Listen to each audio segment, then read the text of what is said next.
Spider-Man has 9 suits in the MCU. 9. Tony Stark poured billions into some of them. Nanotechnology that assembles itself around a body in seconds. A suit that survived a direct hit from Thanos. Web shooters loaded with 576 different firing combinations. Stop on that number. 576. Most people who have watched every one of these films have no idea that figure exists. And yet, the suit fans rank as the greatest Spider-Man costume in MCU history is one Peter Parker stitched on a sewing machine. Alone. In a tiny apartment. After losing everything. There are an infinite number of people who know Peter Parker is Spider-Man. Most loved versus most hated. Buried inside these 9 suits is a secret about Tony Stark that reframes this entire debate. I need you in round 4 when that lands. You already know which side you expect to win. You have known since the Civil War trailer in 2016. Let us see if that instinct holds.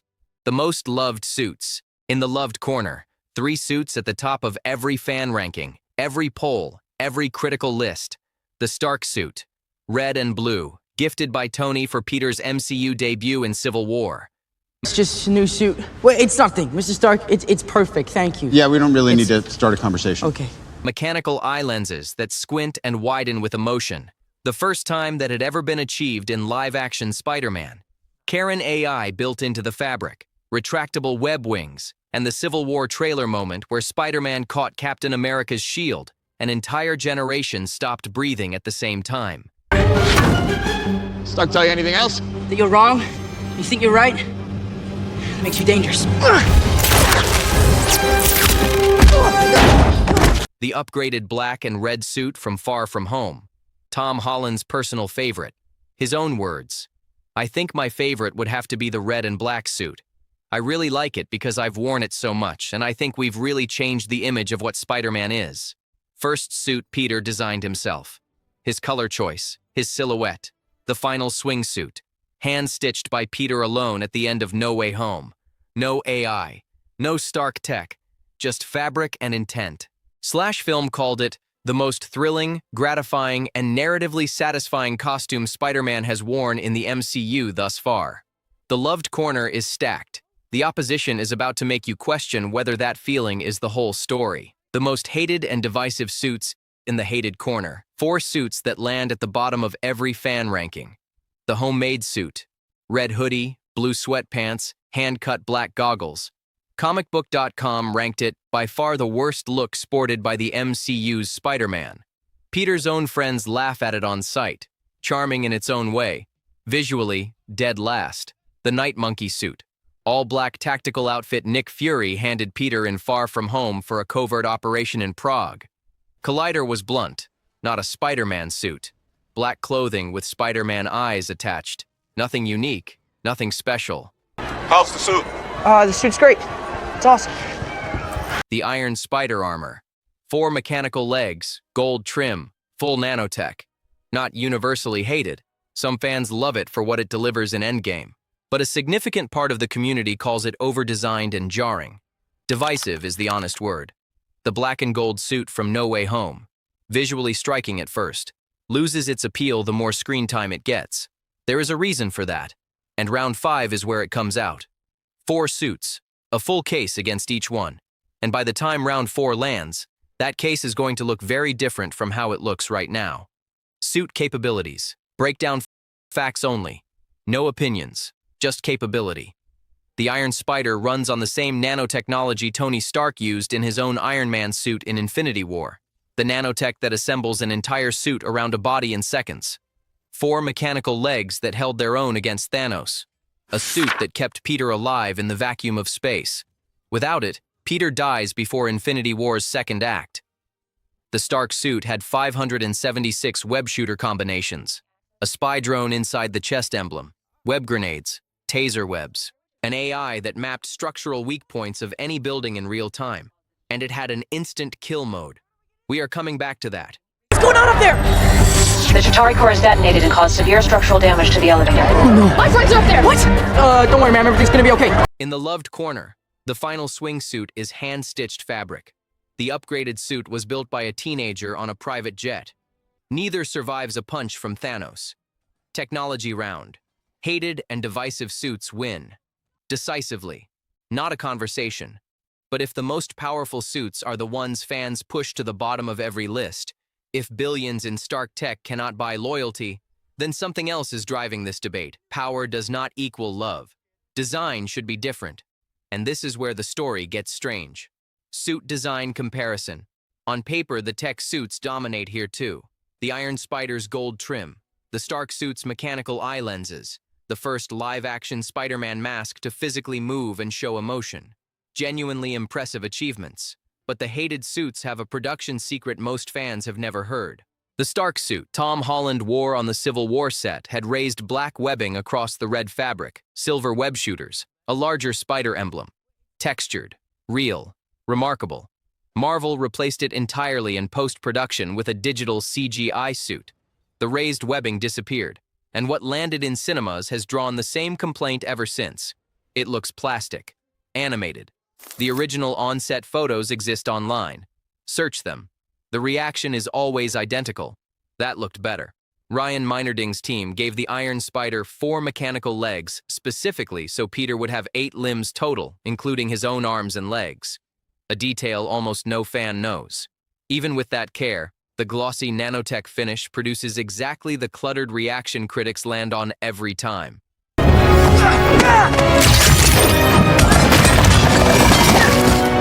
Design round. Loved suits. Elegance over engineering. Design scores mean nothing against what fans actually say. Round 3 is where the community speaks. Audience results. Round 3 is where the scorecard pulls apart. The final swing suit. Consistently ranked number 1 or 2 across Slashfilm, Collider, and comicbook.com, independently. Less than 2 minutes of screen time. More fan demand than suits that ran across 4 films. The black and red upgraded suit. Tom Holland's personal favorite. The first suit in his MCU run where fans stopped describing Spider-Man as Tony Stark's project and started describing him as looking like himself. That shift in language matters. The Stark suit. 4 films. Deep nostalgia. The Civil War trailer debut remains one of the most celebrated reveals in MCU history. The homemade suit, dead last in nearly every poll. Night Monkey just above it. The Iron Spider splits the community directly down the middle. The black and gold fades into the bottom half. Fan sentiment. Loved suits win, clearly. But here is where something changes. Everything covered so far, technology, design, rankings, is surface. It explains what fans think, not why the pattern exists. The reason has always been inside these suits. Almost no one has said it out loud. Round 4 is where the real story starts. Hidden control truth. Tony Stark gave Peter Parker the most advanced Spider-Man suit ever constructed. He also used it to spy on a 15-year-old boy. Built into the Stark suit from day one, the Baby Monitor Protocol. A feature that recorded everything Peter saw through his eye lenses and transmitted it back to Tony Stark. Every fight, every personal moment. Did you put a tracker in my suit or something? I put everything in your suit, including this heater. Whoa. Tony was watching through Peter's eyes the entire time. Peter had no idea. The suit fans' love for Karen and 576 web combinations was simultaneously a surveillance device. Now look at the Iron Spider. Watch the end of Homecoming. Peter turns down the Avengers offer. Tony reveals the Iron Spider was already waiting in the next room. Tony built it before Peter said yes. It was not a gift. It was leverage. A recruitment tool presented the exact moment Tony needed Peter to feel valued enough to agree. Peter said no, and then in Infinity War, Tony deployed it on him anyway. Peter is suffocating in space, losing consciousness, falling away from Earth. Tony remotely activates the Iron Spider around Peter's body without asking. Peter did not choose that suit. Tony put it on him. The Night Monkey was handed to Peter by Nick Fury for a mission Peter never planned. He had gone to Europe on a school trip. Every suit in the hated column was either built to control Peter, handed to him for someone else's purpose, or placed on his body without consent. And when we reach the end of this video, that pattern is going to tell you something specific about a film arriving July 31st, 2026. Something that changes what Brand New Day means before you have bought a ticket. 60 seconds ago, you thought you knew why fans ranked these suits the way they did. You do not anymore. Round 5 shows you what you were actually seeing this whole time, and why the MCU put it there on purpose. I got his attention! Now what? Okay, great! Just FYI, lizard guy's here too! Choice versus control. Walk through the pattern. With round 4 in the room. The homemade suit. Built from a red hoodie and black goggles at around 15 years old. No Stark involvement, no oversight. Fans call it ugly. It is ugly. But it is the most unfiltered expression of Peter Parker in the MCU, a teenager who wanted to help people and built something from pure intention and whatever he could find. The Stark suit. Here is where it gets complicated. The love fans have for it is real. But the baby monitor protocol was running the entire time. The suit Peter wore across 4 films, the suit he wore when Tony died. It had a camera in it from day 1 that Peter never knew about. That is the contradiction sitting at the center of this entire debate. The black and red upgraded suit. Peter builds it after finally accepting he is not Tony Stark. His color choice, his design. Writer Chris McKenna said, "Everything that's implied in that to me says this is a different Peter and a different Spider-Man than we've seen before." The black and gold suit. Peter turns his upgraded suit inside out mid-battle after losing the Iron Spider's nanotech. The gold circuitry fans loved is the interior lining showing through a costume worn in reverse during a crisis. Not a design, an improvisation. The final swing suit. Peter alone. World has forgotten him. Sewing machine. No AI. No Stark tech. No surveillance. Ryan Meinerding said, "He's totally embracing everything Spider-Man. He's all in, and he's genius enough to actually make it. Every loved suit, a suit Peter chose. Every hated suit, chosen for him." The fans felt every word of a story the films never said out loud.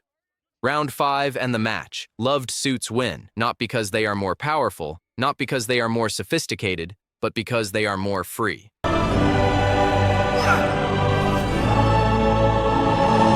The unsaid payoff. The scorecard looks clean. Loved suits win 4 rounds to 1. Case closed. Except, I owe the Iron Spider one more moment. Because in all 5 rounds, I have not told you the one thing it did that no loved suit ever had to do. When Peter first discovered the instant kill mode during Homecoming, Karen offered to activate it. Peter shut it down immediately. He did not want to kill anyone.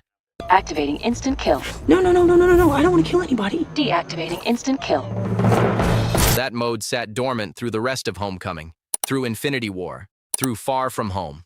3 years, multiple life-or-death battles. Peter refused every single time. In Avengers Endgame, during the Battle of Earth, Peter activated instant kill. In the Iron Spider, the suit Tony deployed on his body without asking. In the largest battle of his life, after coming back from 5 years of being dead, the fans who remembered that Homecoming moment, who caught that callback, felt something break open that no design score can measure. One of the most quietly devastating character payoffs in the entire MCU. Delivered inside a suit Peter never chose to wear. The Iron Spider earned that, and it deserved to be said. That moment does not change the verdict, but it changes what the verdict means. Here it is. Freedom of the suit. The loved suits win. The final swing suit. The black and red upgraded suit. The Stark suit with all its contradictions sitting beneath the surface. They are more beloved because they feel like Peter Parker, carrying his decisions rather than someone else's investment in what he should become. But the real verdict is not the one the rankings deliver. Tony Stark built the most advanced Spider-Man suit in history and hid a camera in it. He built the Iron Spider as a recruitment tool and presented it as a gift. He deployed nanotechnology around a teenager's body without asking. Across 6 films, Peter Parker wore suits that watched him, restricted him, and dressed him in a billionaire's vision of what Spider-Man should look like. Peter never complained. He wore every suit and tried to be worthy of it. Then he lost everything, his identity, his relationships, every resource Tony had given him. Dr. Strange cast the spell and the world forgot Peter Parker existed, and Peter Parker sat down at a sewing machine. He did not stop. He did not decide that without Tony's backing, he was not really Spider-Man. He built one, with his hands. From fabric. In an apartment where no one was watching, no one was reporting back, and no protocol existed to restrict what he did. That is the suit fans love most. Not because it is the most beautiful or the most powerful, because it is the only suit in 9 films that belongs to nobody but him. The loved suits win because they are free. And the final swing suit wins everything because it is the moment the freedom became complete. What did you just say? The 10th suit reveal. And if that pattern is real, if it is held without a single exception, then it is not finished. Because there is a 10th suit, and it arrives July 31st, 2026. Spider-Man, brand new day. For the first time since Peter wore a red hoodie in Queens before Tony Stark found him, the suit he walks into this film wearing was built entirely by himself. His tools, his design, his rules. No Stark funding, no Avengers infrastructure. Director Destin Daniel Cretton was explicit. All of Peter's technology must have been made by Peter. Real fabric, real seams, real wrinkles. Sony confirmed it is a physically constructed practical costume. The first fully practical Spider-Man suit built on an MCU set since Civil War production, before Marvel replaced the original with CGI. Every suit Peter made himself landed at the top of every fan ranking. Every suit handed to him landed in the middle or the bottom. Brand New Day's suit is the most self-authored Spider-Man costume in MCU history, built without Stark tech, without surveillance, by a genius working alone in a world that does not know his name. It is the answer to a question the MCU has been asking since 2016. We find out together on July 31st. One question before you go. Based on everything we just covered, the baby monitor protocol, the Iron Spider built as leverage, Peter never choosing the suit Tony deployed on him. Does Brand New Day's suit earn the title of Best MCU Spider-Man suit ever made? Drop your answer in the comments before July 31st, yes or no. Then come back after the film and tell me if you still feel the same way. The people who called it right before the movie will want that on record. If this video gave you something you did not know walking in, share it. I promise the people you send it to do not know it either. Subscribe to be here when Brand New Day lands. Brand New Day does not end the story we just told. It continues it. Peter Parker walks into that film with a suit he built himself, in a world that does not know his name, carrying nothing from the decade before except his own instincts and his own hands. If the MCU keeps that promise, if Brand New Day gives Peter the same authorship the final swingsuit did, then what we trace tonight is not just the history of 9 costumes, it is the spine of the most quietly ambitious character arc in franchise film history. If it does not, if the next chapter hands Peter someone else's vision again, then this conversation starts over. Either way, we will be watching.